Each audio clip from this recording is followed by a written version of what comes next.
51일간의 투쟁 끝에 종료된 대우조선해양 하청 노조 파업을 계기로 노동자들에게 파업 손실에 대한 손해배상 소송과 가압류를 제한하는 일명 노란봉투법 제정을 추진해야 한다는 목소리가 높아지고 있습니다. 네, 여의도 초대석에서 강민정 더불어민주당 의원에게 자세한 얘기 들어보겠습니다. 서울광역방송센터 연결합니다.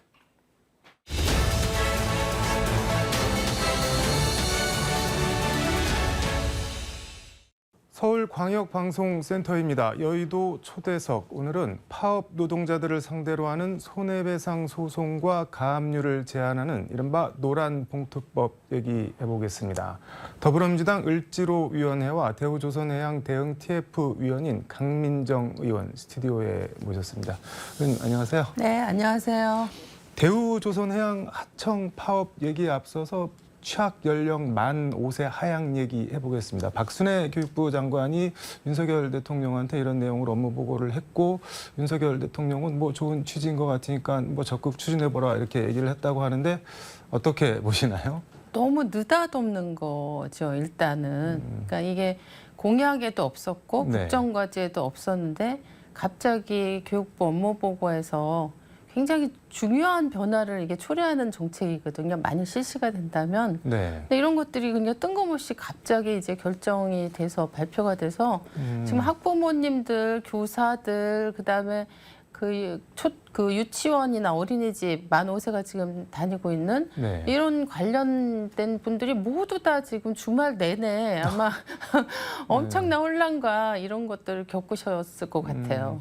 이게 보니까 취지는 뭐 맞벌이 부부들 등등 해서 아이들 교육, 보육 문제, 양육 문제가 있으니까 좀 연령을 한 살 낮춰줘서 학교가 일찍 수용을 하면은 그런 문제를 어느 정도 좀 해소할 수 있지 않겠냐. 뭐 이런 취지인 것 같습니다. 사실은 돌봄이나 이제 이 맞벌이 부부나 이런 문제를 생각하면 오히려 지금 취약 연령을 하향하면은 더 큰 문제가 생기죠. 왜냐하면 지금 어린이집이나 유치원은 사실상 이제 종일 돌봄이 가능하거든요. 지금. 네.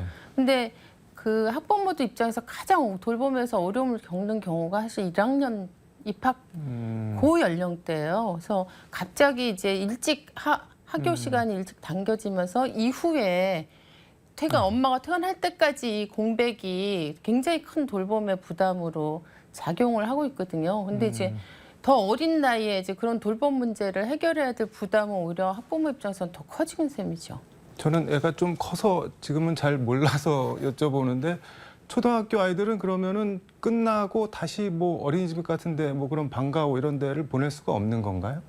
아니 보낼 수는 있는데 네. 지금 이제 이 돌봄, 이 초등학교에 입학한 아이들의 돌봄 이 인프라가 너무나 취약하기 때문에 예를 들면 학교에 온종일 돌봄 교실이 있는데 네. 경쟁률이 세거든요.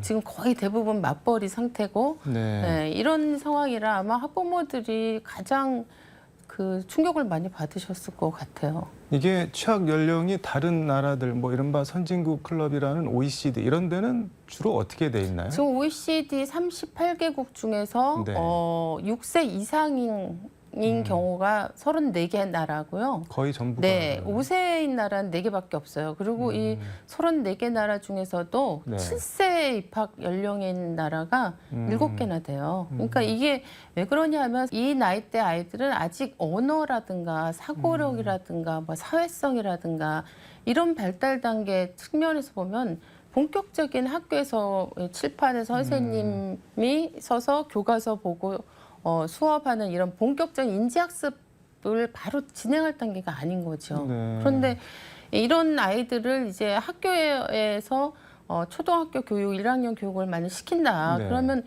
굉장히 많은 아이들이 엄청난 학습 부담과 부적응의 고통을 받을 거예요. 네. 근데 문제는 뭐냐면 교육은 기초가 부실해지면 네. 그 위에 2학년, 3학년, 4학년, 중학교, 고등학교까지가 다 부실해지는 이런 누적적인 어떤 구조가 되게 특징이잖아요. 그래서 전국의 모든 아이들이 지금 5세에 이제 입학하게 하겠다는 건 제가 볼 때는 우리나라 전체의 어떤 교육을 판을 다 흔들고 그다음에 오히려 학습이나 교육적 효과를 퇴행시키는 그런 결과를 초래할 가능성이 되게 높다. 네. 굉장히 올바르지 않아요. 뭐 갑자기 느닷없이 이런 그렇죠. 표현을 사용을 해주셨는데 뜬금없이. 왜 그럴까요? 그러면은 글쎄 저는 진짜 그 이유를 잘 모르겠는데 이게 보육 양육 문제랑 연관이 되는데 여가부 김현숙 장관이 업무 보고하러 들어갔더니 뭐 여가부 폐지안 로드맵 마련해라 뭐 윤석열 대통령이 그렇게 지시를 했다는 겁니다. 그래서 부처 업무 보고하러 들어갔는데 부처 폐지 로드맵 제시하라 그래서 좀 당황을 김현숙 장관이 했다고 하는데 이거는 어떻게 보셨나요? 아 그거는 진짜 제가 볼 때는 이게 윤석열 정부 내부의 어떤 소통이 전혀 안 되고 있는 거 아닌가. 이런 생각이 극명하게 그게 드러나는 그런 문제의 한 단면인 것 같아요. 네, 알겠습니다. 이 얘기는 여기까지 하고 대우조선해양 하청업체 파업 얘기 해보겠습니다. 지금 이제 정부에서는 불법 파업이다라고 규정을 했는데 불법은 불법이 맞는 건가요? 어떻게 되는 건가요? 근데 원래 파업이라고 하는 네. 게 사실은 이 공장을 세워서 노동자들이 가지고 있는 네.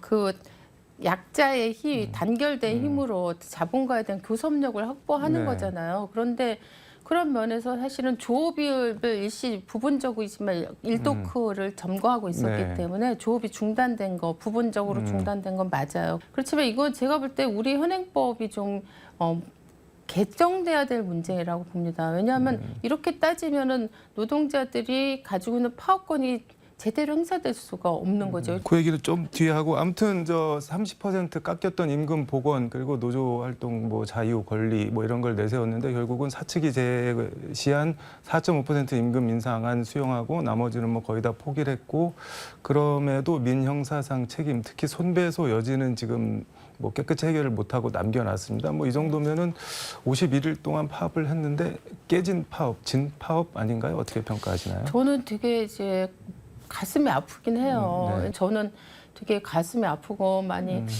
속상하긴 한데 그 당사자인 하청 노동자들은 굉장히 중요한 성과가 있다고 그러더라고요. 뭐냐면 아까 말씀드린 것처럼 이 하청업체 노조들이 제대로 노조로 인정을 못 받아왔고 네. 특히 교섭권을 행사하는 부분에서는 다 니들 하청업체와 하청 노동자끼리 다 네. 알아서 교섭해라. 우리는 원청은 책임 없다. 이런 식으로 일관된 입장이었는데 이번에 마지막 타결을 하는 그 합의문에 네.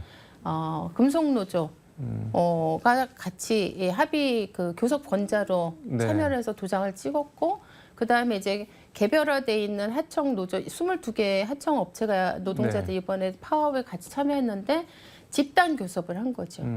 개별 교섭이 아니라 집단 교섭을 아마 최초로 이렇게 규모 있게 한 아마 첫살인 것 같더라고요. 합의문에 대우조선 원청 사인이 들어갔나요? 그러면? 합의문 안 들어갔죠. 그러니까 하청업체 대표자들이 사측을 대표하고 그다음에 하청업체 각 소속된 노조원들이 네. 단일한 교섭팀을 만들어서 집단과 집단대 이제 교섭을 하고 네. 그 결과가 전체에게 이제 영향력을 행사하는 이런 새로운 형태의 교섭 형식이 이번에 네. 비로소 이루어졌다는 것에 굉장히 큰 의미를 부여하고 있더라고요. 이렇게 하기까지 6년이 걸렸다. 대우조선에서 이런 얘기하면서 비록 임금 완상 회복 네. 부분은 못 얻었지만 이게 앞으로 이런 교섭권을 우리가 네. 얻었다는 건 이 노조를 통해서 임금 문제라든가 여타 문제들을 해결할 수 있는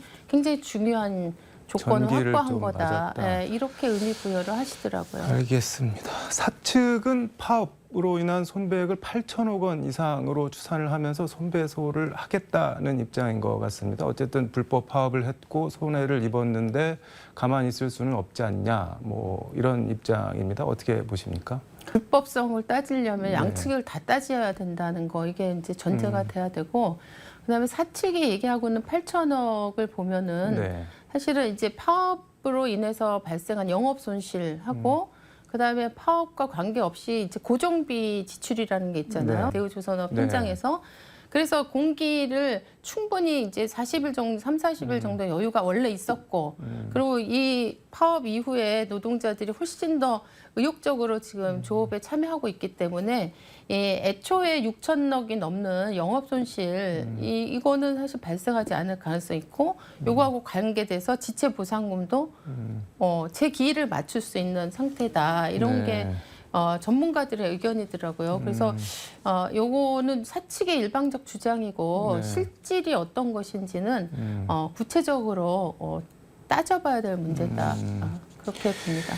이게 지금 OECD 같은 나라, 앞서도 OECD 얘기 잠깐 했는데 지금 파업을 이유로 노동자들한테 이렇게 손해배상이 일상적으로 이렇게 벌어지는 나라들이 사실상 우리나라밖에 없다고 하는데 그게 맞나요? 그게 사실인가요? 거의 없다 그러더라고요. 그래서 뭐 그 노동자가 10만 명 이상인 기업은 얼마까지, 그다음에 뭐 5천 명 이하인 기업은 얼마까지 해서 그 손해배상액도 법적으로 상한선을 정해놨기 때문에 지금 우리나라처럼 이렇게 막 몇천억을 노동자 조합에게 청구하는 이런 사례는 실제로 거의 없대요. 네.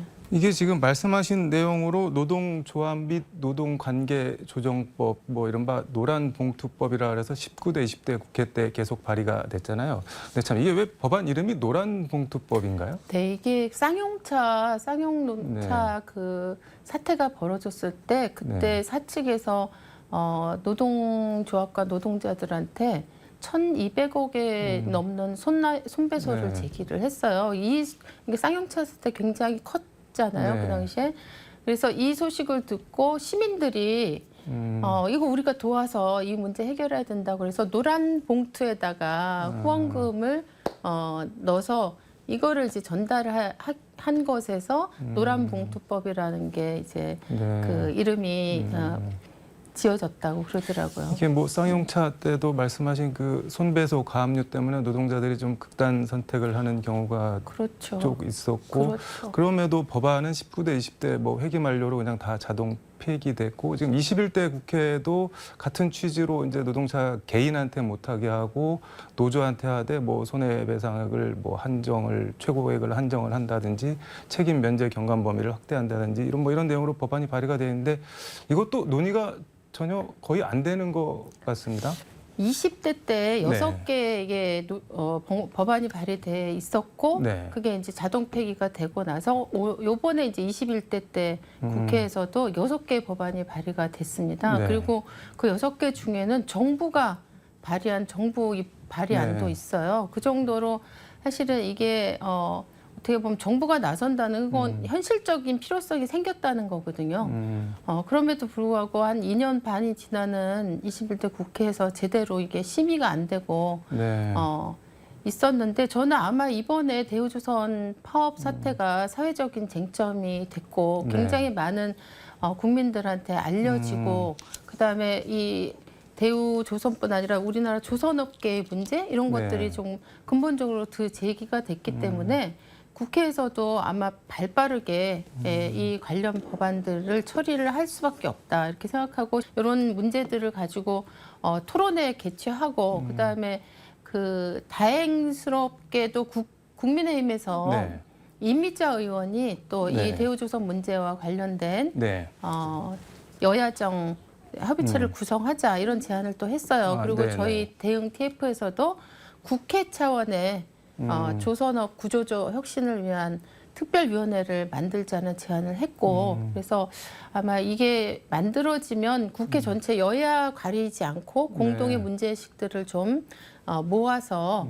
입법화하는 게 조금 탄력이 붙지 않을까 그런 생각이 듭니다. 아무튼 대우조선해양 TF 원식 단장께서도 뭐 노란봉투법은 뭐 반드시 처리하겠다고 여러 번 강조를 하셨는데 이게 뭐 가령 뭐 예를 들자면 국민의힘에서 응하지 않거나 반대를 하거나 그럴 경우에는 어떻게 해야 될까요? 그러면? 하여튼 지금 말씀드린 것처럼 이게 해결이 안 되면 사실 노란봉투법이라는 게 손배소를 제한하는 건데 사실 손배소라고 하는 거는 노동자들의 기본적인 그 파업권 자체를 거의 불가능하게 네. 만드는 법이잖아요. 이건 헌법 정신에도 위배되는 거고 국민의힘에서 이게 반대를 한다거나 이렇게 되면 네. 저희는 이번에 이게 가지는 심각성을 충분히 인지를 했기 때문에 네. 어떤 방식으로든 간에 입법화 시켜야 된다는 의지는 되게 강해졌어요. 네. 네. 알겠습니다. 마무리 말씀 듣도록 하겠습니다. 뭐 이 조선업과 관련돼서 제가 3번을 고재를 갔었거든요. 이번에 이렇게 1m 이분이 유채한 씨라고 하는 하청 노조 부지회장님이 31일 동안 네. 사방 1m짜리 철제 감옥에 들어가서 지냈는데 허리를 펼 수가 없는 거예요. 키가 180cm인 분인 거죠.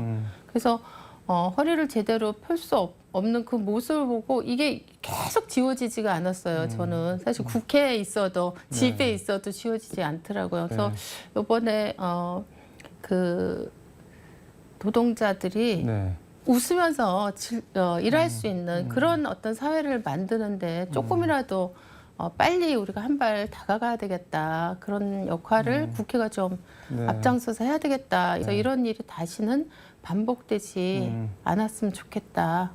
이런 생각이죠. 네. 네. 알겠습니다. 오늘 말씀 잘 들었고 노란봉투법은 경과를 저희가 좀 세심히 지켜보도록 하겠습니다. 오늘 말씀 감사합니다. 네, 감사합니다. 네, 지금까지 민주당 을지로위원회와 대우조선해양대응 TF위원인 강민정 의원과 함께 서울광역방송센터에서 전해드렸습니다.